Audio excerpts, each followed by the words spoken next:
Can you see that at all? No?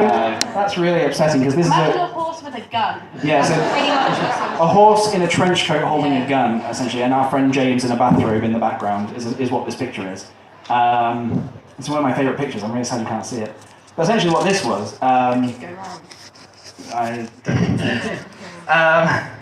so what this was, essentially, was... this was like a good example of something that was like a really small idea that just happened, and we just made it in the same night. I mean, Louis, like, you can kind of feel how this one started. Mm-hmm. Yeah, well, I mean, I think, didn't I just come into the room and start, like, playing music and shooting at you? Or I was playing Justice, that was and you came in the kitchen with the tripod, yeah. and you decided to pretend to shoot everyone. Yeah, so as you do. Louis was like pretending to shoot me with a tripod, and I started like, just like moving in a really weird fashion that you would not move in if you'd been shot by anything. But like Louis thought it was funny. He thought like it looked like I was dancing. So Louis said, "Oh, it's the boogie gun. We've got like a boogie gun here." And from there we just kind of went from there. But like, so what would happen if someone came in the house and started shooting everyone with the boogie gun? I guess everyone would just start breaking into dance. Then you happen to have a horse mask. And I happen to have a horse mask, as you do. So the antagonist was a horse in a trench coat, which was actually me. Oh, my mum's just texted me saying, "Hi, hope you're okay." I don't think she realises what I'm doing right now. I should really tell her. So yeah. So that was a really fun one. I mean, yeah, I suppose this talk benefits you more if you've seen like a number of the videos. So if you've seen Party Nightmare, you can see like that was a fun video that involved everybody. We made in a night. It was just this idea I had. I thought, what if I came back from the future to kill myself, but myself in the past knew that was going to happen because myself in the past knew that was going to happen. So I plant a banana to kill my future self. It's a really weird, confusing video. There's probably no point explaining it, but essentially that's what happened. So future PJ comes back to kill past PJ, slips on a banana and falls down the stairs. Now the bit where I'm falling down the stairs is me literally just throwing myself down the stairs, take after take, and hoping for the best. Like, I wouldn't recommend that at all. Like, it was super dangerous, but like half the time I'm just kind of like, well, fuck it, I'm just gonna go for it. It's a good thing to know. Yeah, this was like in our house, and where the stairs is pretty much where our next door neighbours are, and this is like 1 a.m. So they never spoke to us again. No. We made such a noise, and me and Sophie were just laughing our heads off like the whole time. Yeah. There's a student house as well with like walls about this thick, so that was, yeah. Oh, so yeah, so that's essentially me falling down. It's just a little funny story we thought we'd bring in. And yeah, so we would keep making stuff together, and it got to a point where we started thinking of like characters and stuff. So I think the first like major kind of weird character we did was this thing called the Chef. Like the video is called Strange Cakes, and it involves this deranged chef just appearing in my bedroom, and he kind of like just talks to me. So it's just a very easy back and forth thing. But that was a case where we all just like sat down and wrote together. We just idea after idea, we just kind of wrote together, and that was probably the first time when we actually then kept doing that. After like we just kept writing together, and I think that's an important thing. Like, so making films by yourself, you've got no one to bounce ideas off. But if you're with friends, like, and it can just be friends, like you don't have to be like film pros. You start bouncing ideas off, and you get different kinds of ideas together and things in different ways, and it's great. So we want to kind of talk through that, and like, because it's definitely not like a one-person thing anymore. Like I've been saying, that the more people you have in a crew,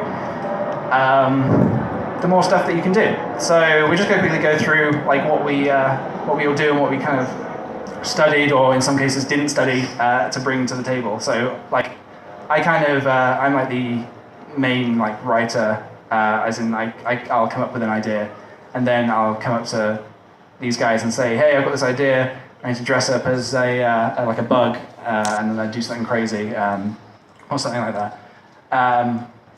And then we kind of like write it together, and then on like a shoot, usually I'll try my best to direct, but everybody kind of pitches in with a bit directing as well.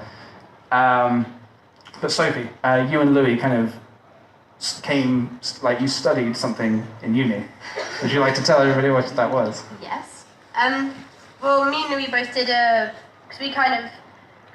one point we had to all specialise, and we didn't really know what we wanted to specialise I mean, in. the general course was film production. Yeah, like, just to put that out literally there. basic film production. So we did production design, which was something that's not often really covered in film, in terms of like everything else, obviously in like set-wise, is basically you're responsible for. So props, everything, other than like costume, but then a lot of people put costume in anyway. But yeah, so we kind of started doing, well, we just both studied that together. And we also did the same for our graduation film. We both did production designer and art director. So we're kind of doing all of that quite serious kind of production design filmmaking for our course, which was quite sort of, realistic and trying to make things look like they would in real life. And then alongside that, obviously working with PJ, things were a little bit different. Never real life.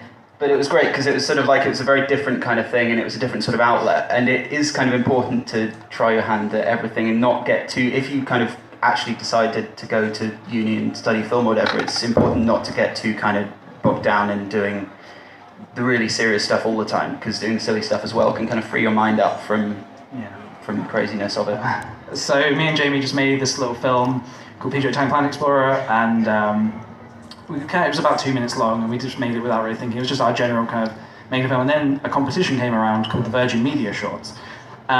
So Jamie said, "Hey, there's a competition. Should we enter it?" So I was like, "Yeah, let's just do it because we've got a film that fits like the criteria." So we just entered it without thinking. We'd never entered a competition before. I've entered competitions before, but this was pretty serious. Prestigious film. This is a pretty prestigious film competition in the UK. But they have really good short films on there. So, and like, you should definitely, if you want to sort of get into film, watch short film a lot. Definitely. Because they're just short stories, obviously.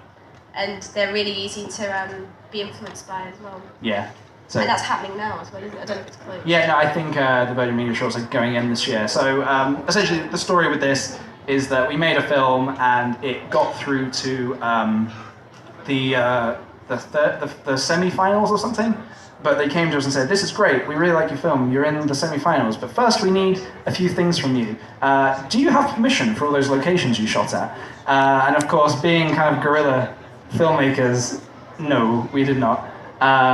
So that's like quite an important thing. If you are going to shoot somewhere and like, and if you're going to like intend this film to go anywhere, like other than YouTube, I still think maybe on YouTube you should even still get permissions, but essentially just like kind of ask permission. And it's not as scary as you might think. You literally just kind of contact them and say, "Hey, can I film here?" And they'll either say yes or no.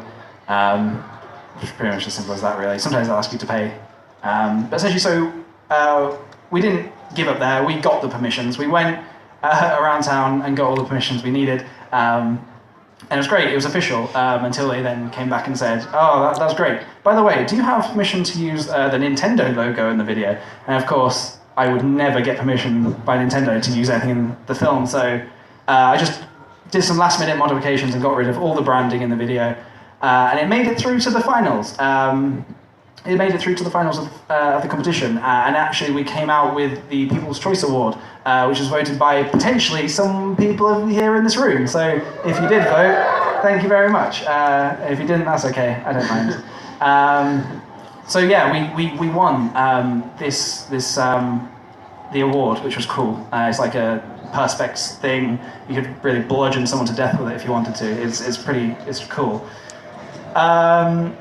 But the actual idea itself, like I know a lot of people probably have like asked or maybe want to ask like what that film even is, like why that was even made, because it's quite a strange one. But it's essentially this idea where I have this app on my phone called like 360 Panorama, and it makes these cool little tiny planets. Like it's actually this image that this is the first go at it, and it kind of you just like take like all these photos in 360, and it mashes them together to make this tiny little planet. I thought, oh, that's cool. I wonder if you could make a film like that.